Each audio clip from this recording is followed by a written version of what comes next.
गुरु ब्रह्मा गुरु विष्णु गुरुर्देवो महेश्वर गुरु साक्षात् परम ब्रह्म तस्मै श्री गुरुवे नमः। ओम नमो ब्रह्मविद्यो ब्रह्म विद्या संप्रदाय गतभ्यो वंश ऋषिभ्यो महद्भ्यो नमो गुरुभ्यः। सर्वपल्लवरहित प्रज्ञानघनः प्रगर्धो ब्रह्मेवामस्मि। ओम नारायणं पद्मं वशिष्ठं शक्तिं च तत्पुत्रं पराशरं च व्यासं सुखं गौड़पदं महांतरं गोविंदमथास्य शिष्यं श्रीशंकराचार्यमथास्पदं पादं च हस्तामलकं शिष्यं तम तोटकं वर्तिकामना गुरु संततो मानतो अस्मि। श्रुति स्मृति पुराणानाम् आलयं करुणालयं नमामि भगवत्पादं शंकरं लोकशंकरं शंकरं शंकराचार्यं केशवं बादरायणं सूत्रभाष्यकृतो वन्दे भगवन्तो पुनः पुनः ईश्वरो गुरुरात्मेति मूर्तिभेद विभागिने व्योमवप्ताय देहाय दक्षिणामूर्तये नमः। ओम श्री गुरुभ्यो नमः। ओम श्री परमात्मने नमः। हम लोग गीता के 9वें अध्याय का अध्ययन कर रहे हैं। देखिए, एक सूक्ष्म बात पे विचार करते हैं। किसी भी व्यक्ति को अपने जन्म का पता ठीक ठीक पता नहीं होता। किसी ने कह दिया, माँ ने बता दिया कि तुम इतने बजे जन्मे थे, या नर्स ने बता दिया आपके परिवार वालों को कि आपका जन्म इतने बजे हुआ था। फिर हमने कुंडली बना दी। हाँ, और पंडित जी के पास गए तो कुंडली बना दी, कहीं गड़मूड़ नक्षत्र में है, सतैसा करना पड़ेगा। तो न हमें अपने जन्म का पता है ठीक ठीक, फिर हम नाना प्रकार की परेशानी में पड़ जाते हैं अपने आप ही कि हमारा नक्षत्र ही दोष है, तो हमारे में ग्रह दोष है, तो हमारे में वो दोष है। दूसरी है कि यदि हमको कोई परेशानी होता है तो हम अपने परेशानी का कारण दूसरे को बताते हैं। यदि हम पति हैं तो हमारे परेशानी के कारण पत्नी है, हम पत्नी हैं तो हमारे परेशानी के कारण पति है, यदि हम पिता हैं तो हमारे परेशानी के कारण पुत्र है, और यदि हम पुत्र हैं तो हमारे परेशानी का कारण पिता है। तो क्या यदि हम अपने परेशानी के कारण किसी और को बताएंगे तो हमारी साधना क्या होगी? तो हमारी साधना, यदि हम पति हैं तो अब पत्नी को सुधारो। तो आज तक कोई भी किसी को सुधार नहीं पाया है, तो भला हम कैसे सुधार सकते हैं? अपने आप को तो सुधार नहीं सकते। जैसे सुबह में 4 बजे उठना चाहिए, नित्य संध्या वंदन करना चाहिए, अग्निहोत्र करना चाहिए, पर हम करते नहीं हैं। करने के लिए हम ब्राह्मण हैं हमारा, लेकिन हम उठते 8 बजे हैं। आज सोचे हैं कि आज 4 बजे उठेंगे, मतलब कल हम 4 बजे उठेंगे, लेकिन क्या है, फिर वो दूसरे दिन नींद ही नहीं टूटी। तो मतलब क्या हम अपने को सुधारना चाहते हैं? तो जो सुधार होता है महाराज, वो स्वयं सिद्ध होता है। वैसे भी जाकी रही भावना जैसी, प्रभु मूरत देखी तिन तैसी। ये हम जैसी अपनी भावना करते हैं वैसे ही हम बन जाते हैं। जैसी जैसी हमारी भावना होती है, हम दूसरे को सुधारने के लिए प्रयास करते हैं और स्वयं को सुधारते नहीं हैं। चलिए आगे चलते हैं। न त्यज्यते तेनाति प्रयोगेन। हमारा जो स्वरूप है वह इंद्रिया गम्य होकर नहीं मालूम पड़ता है। जब हमारा स्वरूप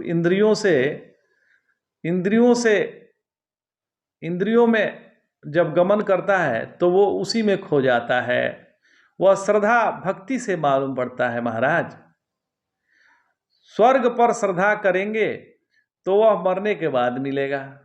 यदि हम स्वर्ग पर श्रद्धा करेंगे तो वह मरने के बाद मिलेगा, और यदि प्रत्यक्ष पर श्रद्धा करेंगे तो इसका इसी जीवन में अनुभव हो जाएगा। हम कौन हैं? पिछली बार हमने चर्चा किया था कि 4 चीज के बारे में मनुष्य को संदेह रहता है। किसके बारे में?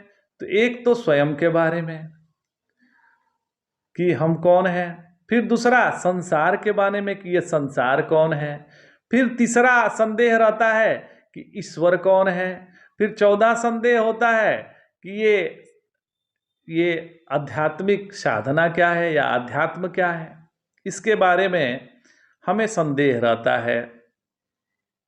तो इस संदेह की दूर कैसे होगी? तो श्रद्धा से होगी, भक्ति से होगी, गुरु के शरण में जाने से होगी।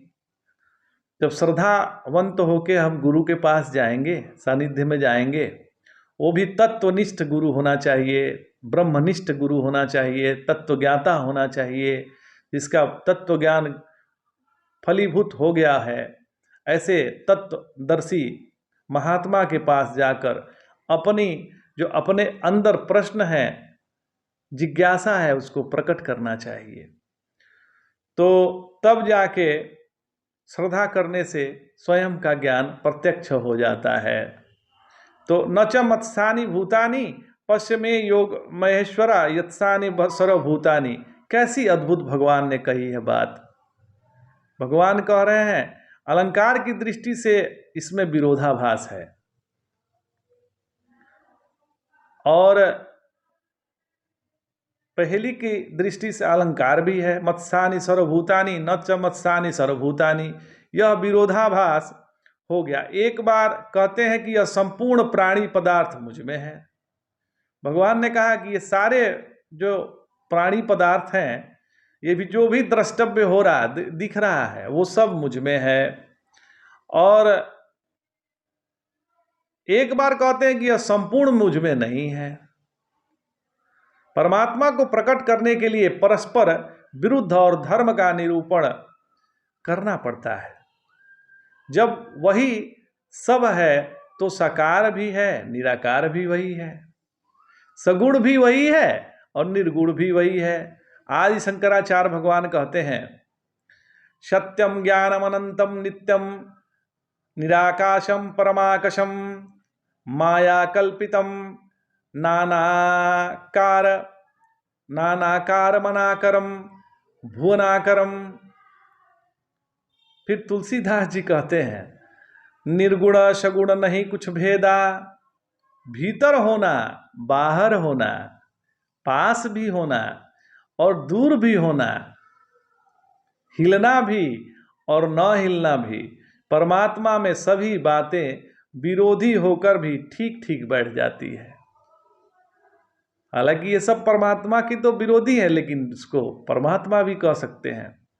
ज्ञान अज्ञान, राग वैराग्य, धर्म अधर्म, सुख दुख सब परमात्मा के ही स्वरूप है महाराज। जिसने पहचान लिया है उसके लिए संसार में कोई दुविधा नहीं है। अगर ऐसा नहीं है तो वह हिचकेगा, यहां पांव रखे कि न रखे। किंतु जिसको ज्ञान हो गया है सब परमात्मा ही है, वह निर्द्वंद्व होकर व्यवहार करता है। श्रुति में ऐसे प्राणी को जीवन मुक्त कहते हैं। उसे कहीं भी पांव रखने में दुविधा नहीं है। जैसे चिड़िया कहीं भी पांव रखे वह आकाश में होता है, इसी प्रकार जो ब्रह्म को पहचान लेता है उसके आगे पीछे ब्रह्म है, बाएं भी ब्रह्म है, दाएं भी ब्रह्म है महाराज। उसके लिए संपूर्ण विश्व ब्रह्म ही है। हिचक हिचक कर चलने के लिए परमात्मा का ज्ञान नहीं है। यह जो परमात्मा का ज्ञान है वो हिचक हिचक कर चलने के लिए नहीं है। कहा भी गया है जाके मन में अटक है सोई अटक रहा।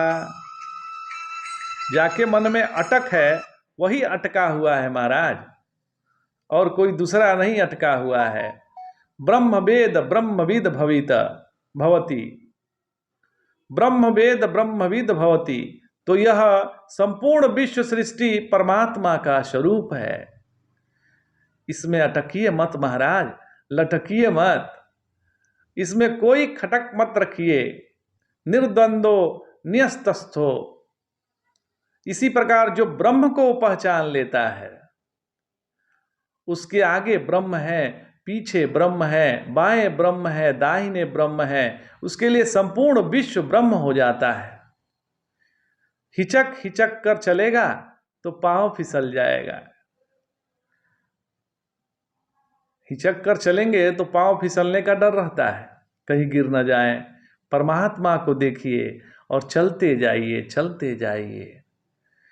अपने हृदय में परमात्मा का विश्वास हो, परमात्मा पर विश्वास हो, उन पे श्रद्धा हो और उसका अनुभव हो।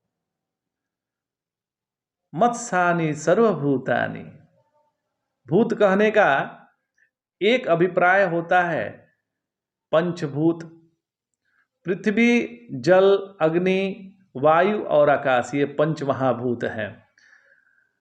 और एक भूत का अर्थ होता है भौतिक, जिन पंचभूतों से यह दुनिया बनी है, यह सब।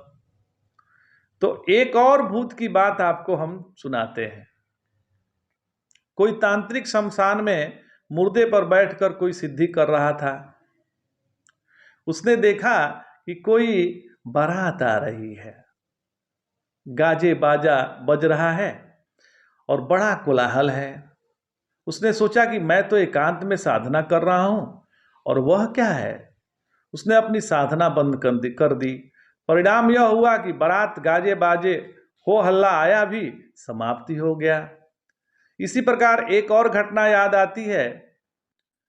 एक लोग नर्मदा के पानी में मचान बनाकर हनुमान जी की साधना करते थे। उनको लगा कि नर्मदा पानी बढ़ रहा है और मचान डूब रहा है, और दो अजनबी प्राणी उन्हें पकड़ के चले जा रहे हैं। तो मारे डर के वे नर्मदा पानी में कूद पड़े। देखा तो वहां केवल घुटने भर पानी था, वहां उनके अतिरिक्त कोई भी प्राणी नहीं था। बैठे बैठे भी सपना देख लेते हैं लोग। तो यह सब क्या है? तो इसी को भूत कहते हैं। वह जो न हो और मालूम हो, यह भूत ही है। तो भूत कौन है? भूत माया है। आकाश में हम देखते हैं नीलिमा दिखाई देती है, पर क्या वो हकीकत में होती है क्या? यह नीलिमा अपने आप में कुछ भी नहीं है। यह तो दृष्टि की असमर्थता है। जहां तक स्पष्ट देख पाते हैं, उसके बाद नीलिमा दिखाई देती है। हमारी दृष्टि छोटी है, हम पूरे आकाश को नहीं देख पाते। इसका अर्थ है कि अल्प दृष्टि के चलते नीलिमा है। प्रपंच नहीं दिखता, यह अल्प में एक रहते हैं। देहाभिमान रहता है तब तक प्रपंच रहता है। देहाभिमान छूटने पर परमात्मा से हम एक हो जाते हैं, तब प्रपंच नहीं दिखता,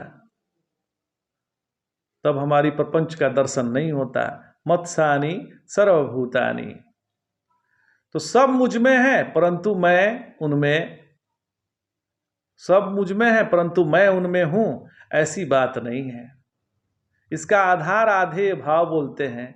परमात्मा किसी को आधार बनाकर उसमें नहीं रहता, उसका आधार परमात्मा है। सभी जीवों का, सभी संसार में वस्तुओं का, संसार का आधार ही परमात्मा है महाराज।